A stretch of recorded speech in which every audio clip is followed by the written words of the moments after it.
Our next two episodes are going to be with the candidates that are running for the District 4 seat in Congress. The incumbent is Mike Thompson, and one of his Democratic challengers is Eric Jones. We're going to play them in whatever order we feel like it. It doesn't represent who we believe should win. You make your own choice. Welcome to Public Comment. I'm John Dunbar, former mayor of Yountville. And I'm Alfredo Pedroza, a farmer. I'm Mike Thompson. I'm the congressman from California's 4th Congressional District. Born, grew up, and still live in the Napa Valley. Thanks for joining us as we talk about politics, people, and whatever else is on our mind. The institution of representative government is incredibly important. We used to be able to say local government was immune from all the craziness. Not anymore. Can you work with Republicans? Are they even willing to be worked with? So what has to change to make it functional? Congressman, thank you for joining us today. We look forward to having a nice conversation with you. My pleasure. Thanks for the invite. First, I know that most people that are watching, because we're hyper local with our audience, but just in case there's some folks out there that don't know your background, we'd like you just to introduce yourself a little bit in terms of your early years, growing up here in the Napa Valley, how you got into politics, and then we'll get into some of the other issues of the day. And you get 3 minutes, Mike. I was at RLS today, my annual trip to talk with the 8th grade class at RLS. And for those who don't know, that's Robert Louis Stevenson Junior High School in St. Helena, and where I went to school. And they asked me that, and it took more than 3 minutes. But as I said, I was born, I grew up, and I still live in the Napa Valley. I went to local schools, went away to the military, served in Vietnam with the 173rd Airborne Brigade, was wounded in Vietnam, came back. When I got out of the hospital, I was an instructor in the Army's Airborne School. After I was discharged, I came back to the Napa Valley, attended Napa College, transferred to the Harvard of the CSU, Chico State. So I have an undergraduate and a graduate degree from the Harvard of the West. And that's a great tagline. So it's a different kind of Ivy League. It's a grapevine league. That's right. And I won a fellowship to the state legislature and was on this Assembly Education Committee as a fellow/consultant when we did education reform in 1983. And then worked in the legislature for a while, was asked to run for the state Senate, did that. Then was asked to run for Congress, did that. Here I am. The only other thing of note is I worked in the Napa Valley for a long time in agriculture. I worked for Behringer Winery. I was their maintenance supervisor for a number of years, and I worked the harvest. Yeah. I've worked in the vineyards, picked prunes in the valley. I've done all of that, and I did a little stint teaching. I taught at Chico State and San Francisco State. I remember when one of my very first campaigns that you joined. It was at what is now Elizabeth Spencer Winery in Rutherford, and Wilcox Tractor. I was going to say, I remember you said that you were working on tractors in that building way back in the day. Yeah, it's really interesting because for a little while, my family lived in Rutherford. So we lived in the house that's still there on the west side of 29, just south of the old schoolhouse. And we lived there for 3 or 4 years. And during the summertime, picking prunes was a big deal when we were kids, but you had to wait for the prunes to be ready to pick. So we would go every day. We would walk up the railroad tracks to downtown Rutherford, and there was a restaurant on the corner. Was the Old Oaken Bucket, and Bob Kaeg from the Kaeg Feed store in Napa, which is now the Hotel Harry Price's deal. Bob would eat lunch there every day, so we'd pester him. Are they ready yet? Are they ready yet? He said, no, about a week away. So myself and my stepbrother did a deal with Wilcox Tractor and Junie's grocery store, because where the are they related to the sandwich shop, Mike? They are, yeah. They had the sandwich shop, Junie's grocery store in St. Helena. They're the best spot in Napa, period. Oakville Grocery was a Junie grocery store. And then Bill Junie had the Rutherford, and there were 2 grocery stores. There was Junie's grocery store right on the corner where the restaurant is now. Then right next to that was what was the name of the store? It was the Garcia family owned a grocery store there also. And then the post office was there as well. But we did a deal with Bill Juni where we were able to use his water spigot. And we did a deal with Wilcox Tractor because at the time they sold GMC pickups. And so we would once a week, we would we'd have a car wash. And once a week, we'd wash all the GMC pickups. And then anybody who came to lunch at a restaurant that was in town at the time, the El Real. So that was back in the 3 martini lunch days. These guys would come in there. We should go back to those. But I remember, Mike, I don't know if it was Dennis or Bruce Cakebread that told me the story of how they came to Napa too, right? And they came to Napa. I think they were either working for someone that was a car dealership or something to that effect. And Bob Mondavi told them, like, you should invest here. And Dennis and Bruce was like, this is, or their dad, Jack. Jack. Yeah. And he told he was a photographer. There you go. He came to shoot some pictures. But the stories they would tell, and then that Bob's like, well, just use my tractor. And he's like, well, I don't know. He's like, just use it. And that Napa is something that's picturesque, right? That you remember, but it was more the people though, right? And I've always appreciated those stories. So you saying that about Juni's, that's pretty awesome. So I went to work after I got back from Vietnam. I came back and I worked. My return to the Valley was during harvest, and I worked in a winery. I worked at the co-op in St. Helena, and then I was offered a job at Wilcox Tractor, working on tractors. And I said, I don't know anything about working on tractors. They said, yeah, but when you were a kid, you used to work on cars all the time. I said, that's true. I said, this is easier. There's no hood. and so I worked there, and that's where you had your event. Right. And that's the building that you're talking about. I want to tell a sad story about tractors. So, my dad worked in the vineyards, and during I think it was the 4th of July parade, I get an old John Deere tractor. Well, they had that gas pedal behind the brake. I didn't know that. My uncle didn't tell me that. So I'm driving. That doesn't sound like a good idea. Oh, man. I'm driving it from Dry Creek Road to Napa. It took me 45 minutes. And then on the way back, my foot slipped and I discovered the accelerator. And I called my uncle. I was like, why didn't you tell me? He said, well, I didn't think you needed to know where the accelerator was. I was like, I had to take it from North Napa to downtown Napa.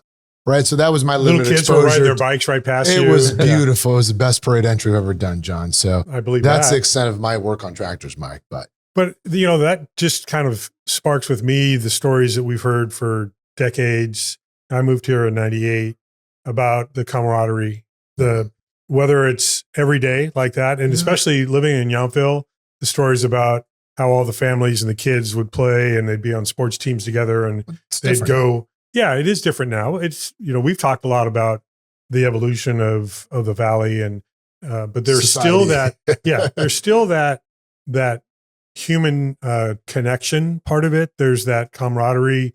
We see it, unfortunately, we've seen it often in, wildfires and other disasters, but it's still there. Yeah. But don't you think though, sorry to interrupt, John, but maybe a question for Mike. You see those stories though, Mike, of the respect and the human nature. And you look at what you see today, right? To kind of jump into the politics, and you've been doing this for a while. How has it changed? And I know that's a loaded question, but I know when you got it, even when we were first into it, there was some civility to discussion, to public discourse. And now it's like, I'm going to tear you down. Yeah, there's a lot of that, sadly. When I left Wilcox, I went to work for Behringer Winery. I was their maintenance supervisor. And then when I left, years later, Bob Steinhauer, who sadly just passed away, as you know, we were at some event together, and he said, you were gone for about a year when I ran into someone who said, hey, I've got some of your farm equipment that Mike had loaned me. and he said, what was the deal? I said, well, Bob, if you remember that year, we didn't have enough gondolas. And I lent, whatever it was, a chopper or something. I lent him our chopper. But I had 10 of his gondolas. Yeah. And so it used to work out that way a lot better. Yeah. And I suspect there's still a lot of camaraderie in the wine community. It's not the same, you're right, in politics. And probably more so at the federal level than at the local level. There's a lot of, people go to their corner a lot, and it makes it really hard to work together on issues. Well, we just had Bill Dodd on a previous episode recently, and we talked about, and he brought up specifically with his experience at the state level, the polarization of both sides, and it's not just one side or the other. When I started in 2004, it was not that way locally at all. When I left in 2022, it had become that because people learned from the national discourse or lack of discourse, because it really was about, nonpartisan locally. Nobody cared what you had a D or an R. They cared about what you were doing for the community.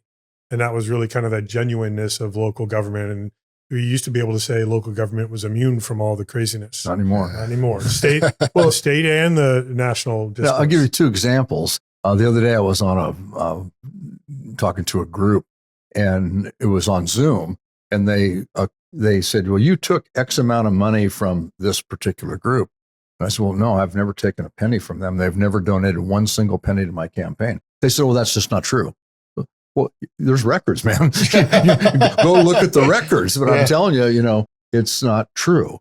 And then today I had a meeting, a big roundtable in Napa over with all kinds of members of our community on an affordability bill that I'm doing. And I have a major piece of legislation to address the lack of affordability. And it's everything. It's housing, it's healthcare, it's energy, it's education. And we were talking, and I wanted those folks to participate to figure out, are there other things that we can do in your space? So there were healthcare providers there. There were county and city electeds there, home builders, labor people. And a few things would come up, and they'd say, well, is there any way to do this, that, or the other thing? And you'd always have to say, well, it's really politically touchy. We've got to do regulatory reform in order to get a lot of this done.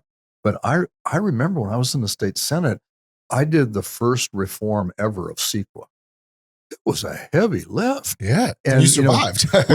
we wanted this much, and we agreed we could take this much. Yeah. And by the time we all agreed, we got this much. But I guess in that process, Mike, is you take the win, right? So you build off that. And I think for now, though, a lot of it is let's dismantle things. And I think, you take healthcare, for example, right? I think what you all did as a federal government with Obamacare was a step in the right direction. And then comes another administration, you want to tear it down. It's like, well, why can't we build off it? If we didn't get it right, which we didn't, let's make the improvements. And I think that's when I talk to people that are not connected into the inside baseball of politics, they just want to see damn progress, like make my life better. Yeah. And I think that's where a lot of the frustration that I see, Mike, is going on with local residents. It's like, well, we elect people and we've all been elected, right? You're still one now. They want to see that. So what message do you have to them, right? The people that are getting just disenfranchised with the process. And you hit on a very important point. Right now, institutions are being attacked. And there's one thing that the three of us, I'm assuming, would agree on, notwithstanding our political position on the spectrum, is that the institution of representative government is incredibly important. Absolutely. There's not one of us in this room who would be where we are now if it weren't for the institution of representative government. It tries to keep the playing field level. It provides opportunity. It addresses issues. And there is a full court press to destroy institutions. Government institutions, you hit on one, healthcare. The idea that we're going to cut healthcare by $1 trillion. You guys were both there. You know what that means to our community. Oh, yeah. You cannot take $1 trillion out of healthcare. And then the justification has been, well, it's the quote unquote illegals that are taking all of our money. Well, if you are undocumented, you don't qualify for this stuff. So the answer is no, it's not. But we have hospitals in our district that are telling me we're going to close. If these cuts come to fruition, we will close. And that affects everybody. If you're on Medicare, Medicaid, or you've got all the money in the world. If you are injured or sick and you show up at the hospital and your hospital is still open, that means they made big cuts to stay open. So you better pray that the person they fired isn't the person you need to save your life. I'm glad you got your surgery before that, just in time. But those surgeries are easy. I could have saved you some money. I could have done that myself. But it's frustrating also because you can't trust anybody anymore, it seems like, with what's supposed to be the factual and the truth. Facts are facts. Well, that's not the way they're treated in Washington You may these not days. be able to trust somebody to tell you the messenger, facts, yeah. but the facts are the facts. But we are hearing so much different messaging that has been politicized. It's hard for anybody that's just trying to learn what the truth is. But it's an intentional manipulation, though. Sure it is. And I think that's the difference. But who can we trust now? I mean, I don't know where to go to find out what's the status of this war we're in now. Where's the truth being told? You don't know. Everybody's got their heavy slant now. And that's really disappointing that the general public just wants to be told the truth, whether they agree with it or not. And that's not, we can't rely on that right now, which is very frustrating. It reminds me of so we had Barry Martin on the show, Mike, who and Barry told us, he gives a little bit of the behind the scenes of how it works, right? How reporters sometimes get incentivized and how that puts their thumb on the scale sometimes.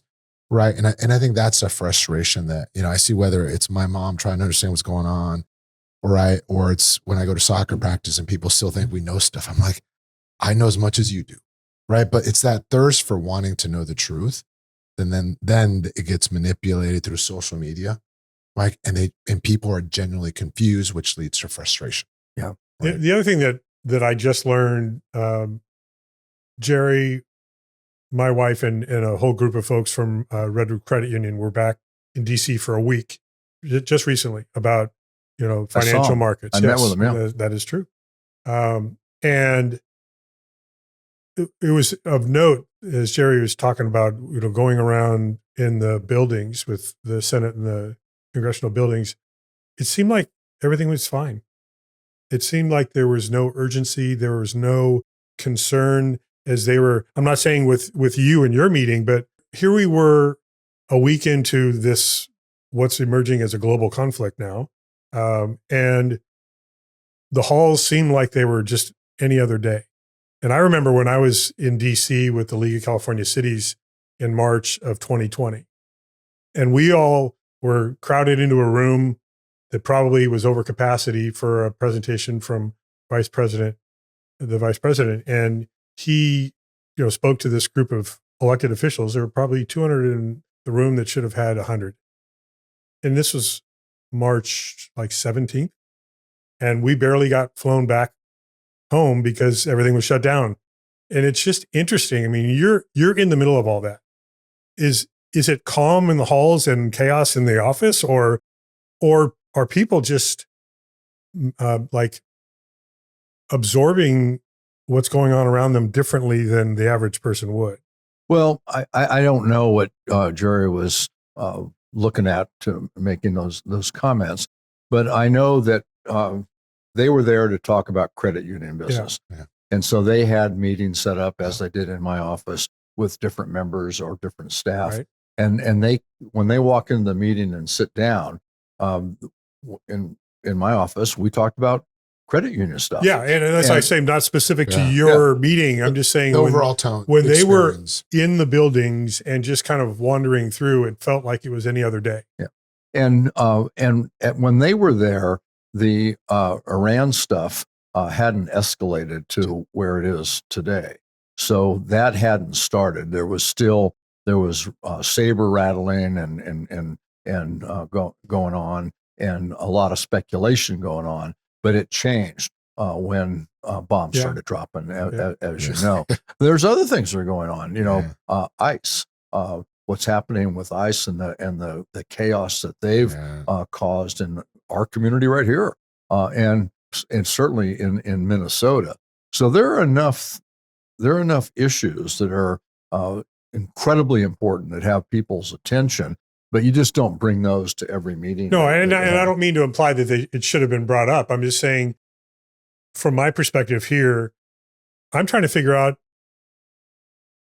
people, Republicans and Democrats, you're not allowed to get along.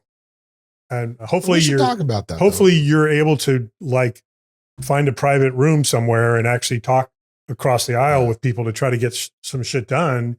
But that's the concern. It was like there wasn't a sense of urgency that even pre-Iran bombs dropping, we have economic crises. We have affordability issues. We have home security issues. We know we have affordability. This president says it's a hoax. So that's where we get to the facts are the facts. That's right. So Mike, on that, so, John, maybe you're kind of illustrating, you have, these parties, right? And, who's in majority and who's not. But how do you approach your job, Mike, of trying to understand and represent the people of, of our district? And you've done it for a long time, of saying, can you work with Republicans? Are they even willing to be worked with? Or is it just like pound sand, move on, right? Like, what does that look like? Because I think a lot of the finger pointing happens from the Republicans, right? And you saw it at the State of the Union, creating these scenarios to look like, Democrats are obstructionists. So tell us a little bit more about how your job is in approaching these issues. Well, I don't think there's any definite, any specific answer to that. So my position has always been, I will work with anyone who will work with me to get things done. Yeah. And we know there's a whole bunch of things that need to get done. I focus heavily on our district, our state, our country. There's new crisis interjected all the time.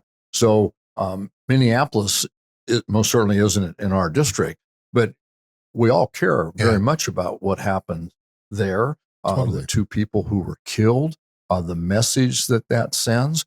And we've also seen the spillover in the chaotic operation, the rogue operation of ICE, and how it's hurting our area. So there's a lot of, and the whole threat of democracy, that's the whole thing. And when you start tearing down institutions, that's a precursor to a tyranny that could very well develop, that people are concerned about. But so even that's closer, why. Sorry, go ahead. You finish it. So that's why that's some of the big issues and some of the reasons why it's difficult to work with. And then you have, and probably the best example is the Marjorie Taylor Greene example, where there was no daylight between she and the president. We all remember. Oh yeah. And then she got sideways with him and she resigned. And she resigned because she knew she couldn't get reelected. He was going to support somebody else. But I think more important than that, not only Marjorie Taylor Greene, but her kids were getting death threats.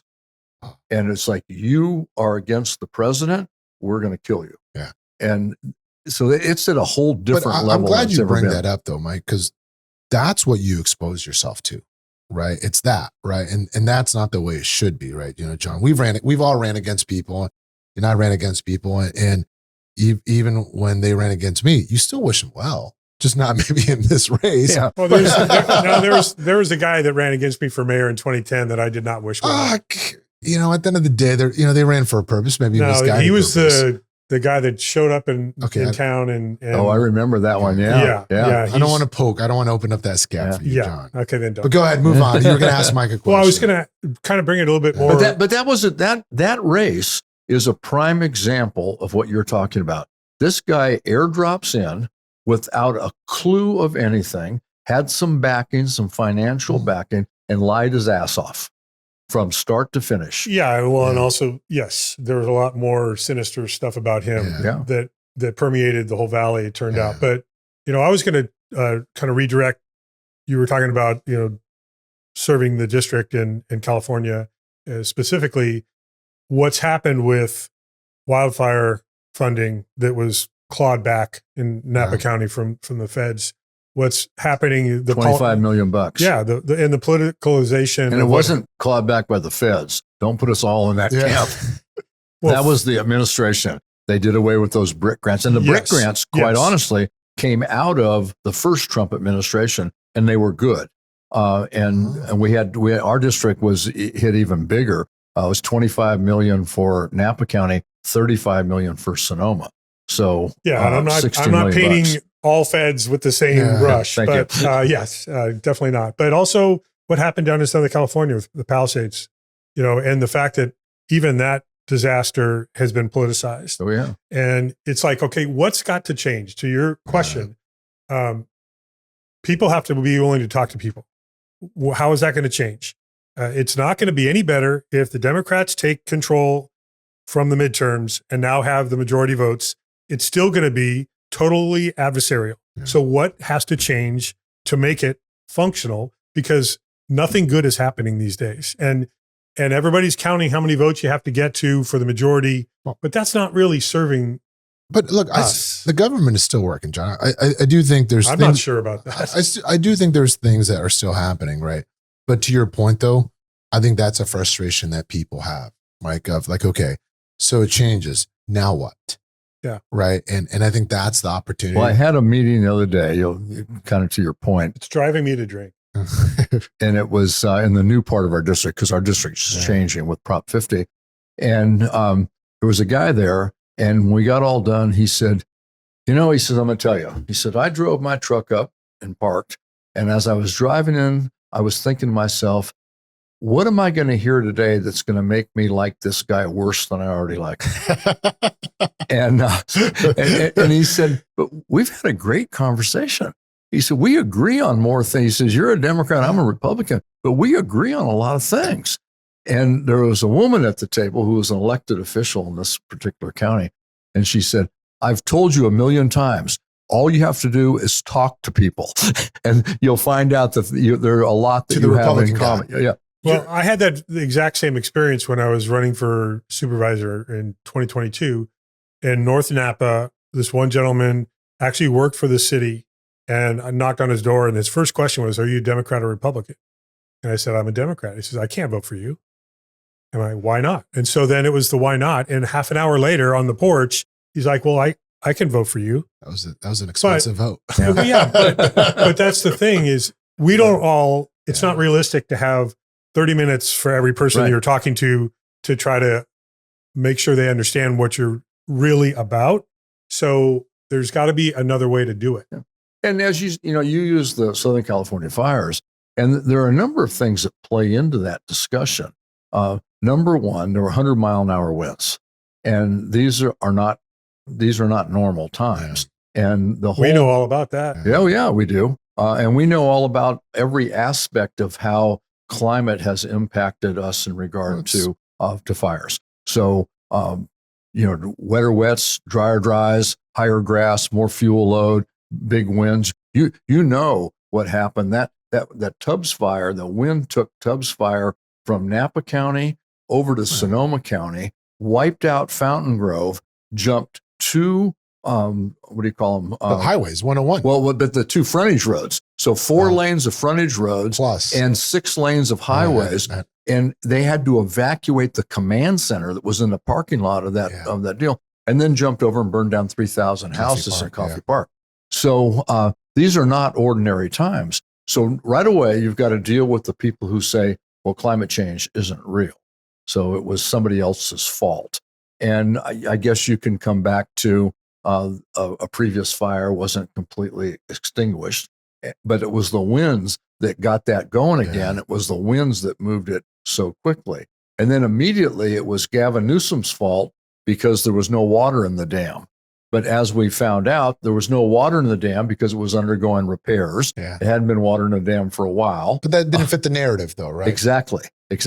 And then if you remember, the president then ordered federal water released, which put everybody in a bad spot from a health, safety, and agricultural perspective, just to make the point. But that's an example of the just total lack of willingness to work together and communicate and respect each other. And it keeps coming back to how does that get changed with, even a different administration?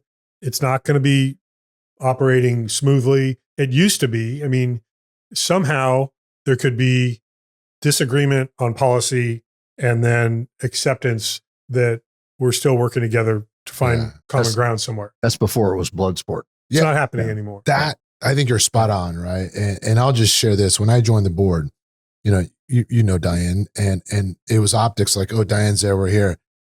And we found a way to work together. We didn't agree all the time. And sometimes, and she would say, I got to vote wrong. And I'd call her, like, hey, Diane, I think you were right. That was the wrong vote. But like that takes maturity though, Mike. And I to me, the concerning part, it's not so much of what we have, but what we can have. And some of the people that I see are running for office, and I'd love your take on it because my purview is just Napa and Bay Area. It's more positional based politics. Are you seeing that across the district or is it getting better? Maybe, and I'm hoping. Yeah. I think there's a bunch of reasons that we could talk about as to why things are so polarized. And I think at the top of that list, redistricting is part of it. So districts have been drawn so they are so partisan. If you're a Democrat and you work with someone who's a Republican, you're going to get primaried from the left. If you're a Republican and you work with a Democrat, you get primaried from the right. And so the redistricting has become much, much more extreme. Now, one could argue that in Northern California, we could see a different deal because there's, in our response to Texas's redistricting, we redrew mid-decade and there's 5 new Democratic seats or 5 less Republican seats, put it that way.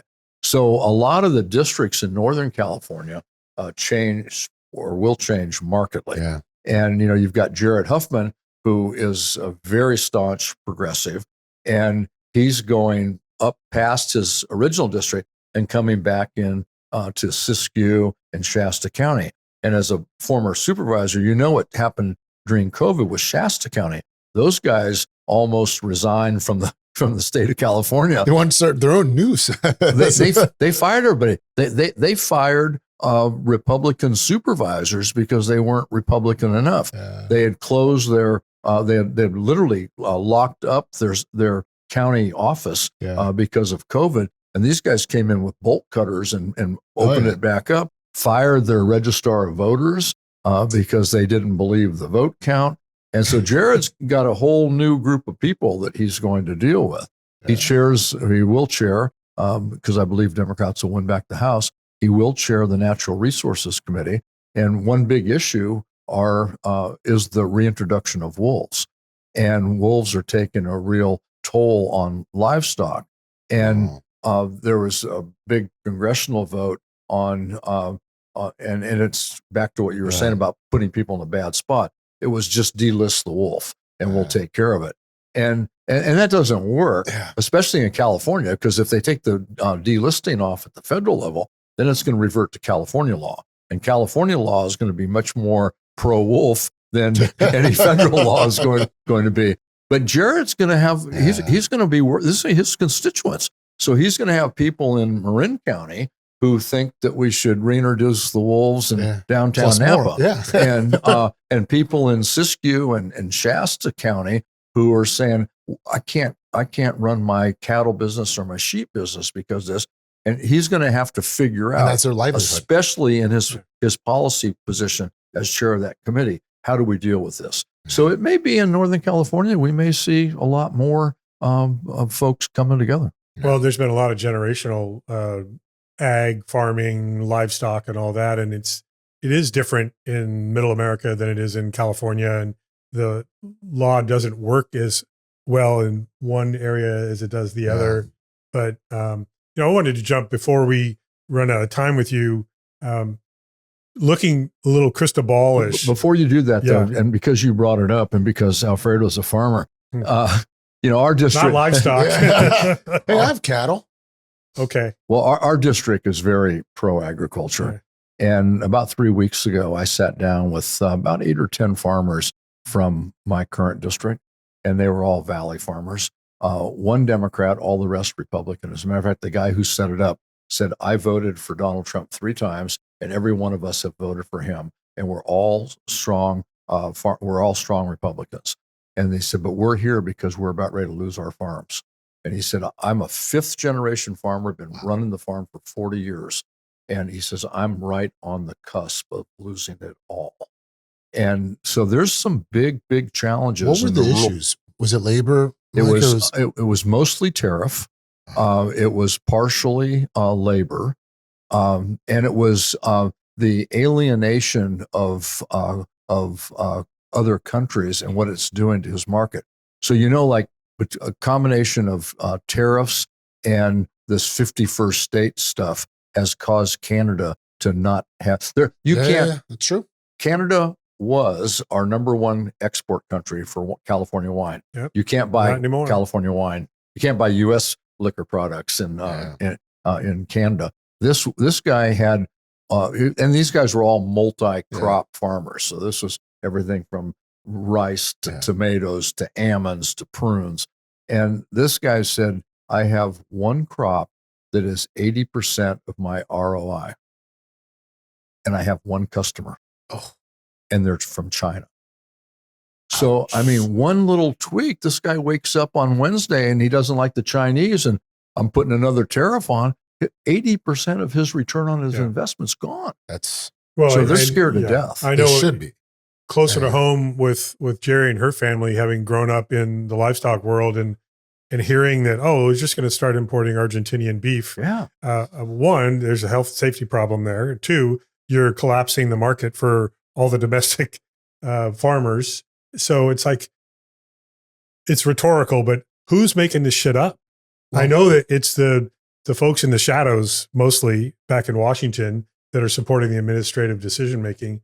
But, we could go on and on and on for a very long time, and probably I wouldn't feel very satisfied with, I mean, the future is pretty bleak right now. So crystal ball for our government, from your perspective, but also for your career as you're continuing it, and what you see once you're tired of commuting from St. Helena to Washington, D.C. I only spent, and I know this because I just got a notice, I only spent 391 hours in a United seat last year. I don't know. I mean, I used to commute 2 hours to and from Berkeley from Yountville. And when I stopped doing it, I'm like, how did I do that for that long? Well, let's ask Mike a question though, because Mike, you've been doing it and it's hard. It's hard work, right? But it's important work. See, that's what I was going to ask you. Is I think it'd be great for you to kind of, what motivates you? Because there's always trade-offs in our jobs, right? You know that. And I know you like to cycle and you probably haven't been cycling as much, but what makes you want to keep doing this? Well, we were joking about it just this morning, and they said, hey, Sunday was your anniversary. What did you and Jan do? I said, we were at a meeting in Davis. They said, well, that's not very romantic. I said, yeah, I know. It's not like her birthday last month where I took her to a crab feed in Roanoke Park. But you're right. You know, the issues that we're dealing with are really important. And good, bad, or otherwise, I've been there long enough to gain important seniority. And Congress is a seniority-based institution. So that's important. I'm on the Ways and Means Committee. I'm the ranking member of the Tax Committee. I believe Democrats are going to win the House in November. And I will be the second ranking member in the entire committee. And I'm going to chair the health committee. And we've already talked about how important healthcare policy is. So it's one of those deals where, it'd be fun to ride my bike more and to actually take Jan someplace that isn't a political event for her birthday. But this is just really important. And you don't just say, well, I want to ride my bike more, therefore I'm going to shelf everything that I've worked to build up for our district. Yeah. So if the Dems don't take the House and you're still in those positions, maybe you won't be in the same positions, or maybe you will. Well, I'll be either the ranking member of the health subcommittee or the chair of the health and committee. Then you still have to work with the other side. Correct. So do we think there's any way that the two sides can actually work and get things done together, at least in the next 3 years? Let me give you an example of something that I just did that I'm pretty proud of. We talked about the fires, and there were a number of people who lost their homes, their businesses, everything they owned, in some instances, sadly, loved ones, that didn't have the insurance coverage or to the level that they needed. They were part of a lawsuit against PG&E. And they won that lawsuit. And so they got a settlement, still wasn't enough to rebuild their home. But worse than that was they were taxed on it. What? They had to pay tax.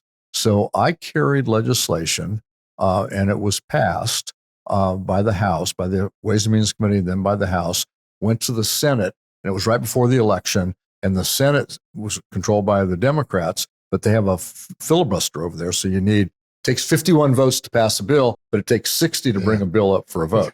So the Senate Republicans said, "No, we think we're going to win the Senate next year, so we're not going to pass this. We're going to wait till we're in charge."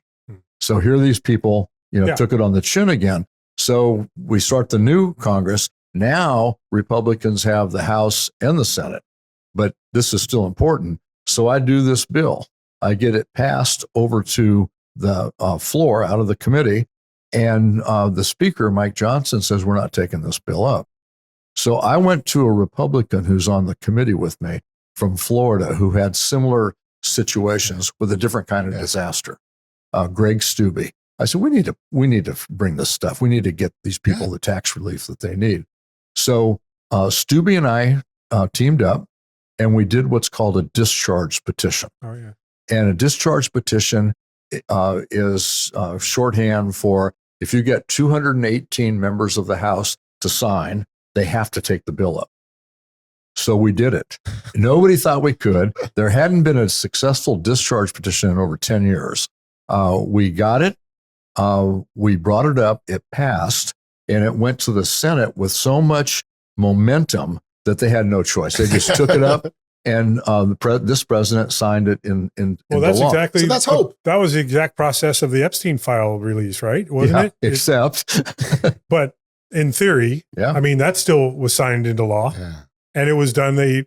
He slow played that one last swearing in of the one member, right? Because she said she was going to. But she was going to be the 218th vote on the discharge petition. So that was that same exact so process. They wouldn't bring her to the floor to be sworn in. And then too, they've also manipulated the law and violated the law and not released everything. Oh, yeah. So that's for another podcast episode. I knew we'd have too much to cover today, but so we'll come back. We'll do the Epstein files. We'll do.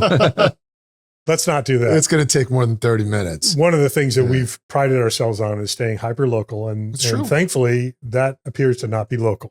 Yeah. So with anybody. So well, I can only speak for me, and I can tell there's no local on my part. Same. But thank you for taking the time to be with us, and having served for 18 years, almost half of your, less than half of yours. You've been about 30 years now in state and congressional. Thank you for that, by the way. But also, I know that I was thinking, well, what am I going to feel after all this service? Am I going to be sad, happy? Turned out there was a period of kind of getting over the fact that your emails stop and your phone calls stop, and then there's the satisfaction that your emails stop and your phone calls stop. Yeah. And then there's also other opportunities, like maybe podcasting. But there's just so, especially in our county, and it's the same every place. I've represented with all the different redistricting, my time in the Senate, my time in Congress. I've represented just about every county in Northern California, and every county is the same. There is so much local going on, and it's so gratifying. It's really wonderful. At every level. I told you today, I started out by meeting with the 8th grade class at Robert Louis Stevenson, and the questions that they ask, it's like, they're better. There's hope. They're better than the hope. Adults, the questions. And then this group who came together for the affordability meeting that we had, every one of them, they're not there because this is the highest paying job in the world. They're there because they give a damn about healthcare, about childcare, about people having a roof over their head, having good public health. It's just really gratifying to see that. And I see it every day in a different county in our district. I agree. Well, Mike, thank you for your service, Mike. All right. Thank you guys very much. You gave it up for a little bit. We can't toast the water, but we can. Cheers. Thank you, Mike. Alfredo, I'm glad that we were able to have a conversation with Congressman Thompson. I know he's in a race for reelection and actually has a Democratic opponent this cycle. So what were your thoughts about what he had to say today? Well, competition is good, John. I think anyone that decides to run for office and that's been doing it for the time he's been doing it does deserve credit, right? Because there's trade-offs to this, right? And I just hope that he's up for the challenge, right? Because it is a tough job, right? And where we took the conversation today a little bit of how fucking hard it is to work with Dems and Republicans. And he talked about some of the things he's done, right, to work with Republicans And I'm not singling out the Republican Party.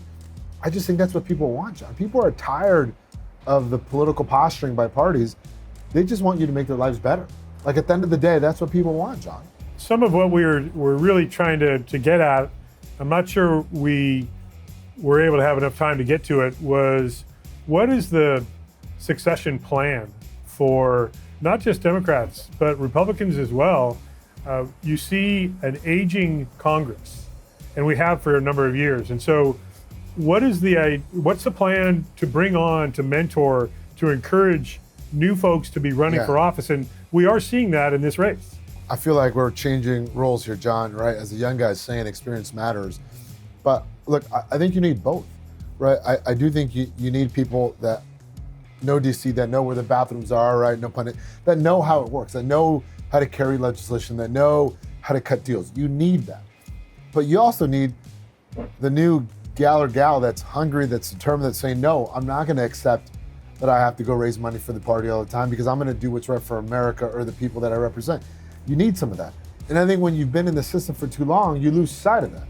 And I think when Mike was talking about when the speaker wouldn't take the bill to the floor, he had to work with a Republican colleague and get the votes where they could force it to be brought to the floor for the vote. Yep. Like that's what experience brings, right? Not to say that a new person can't, but that's the balance that I think American people want. It's like they want representative democracy that works.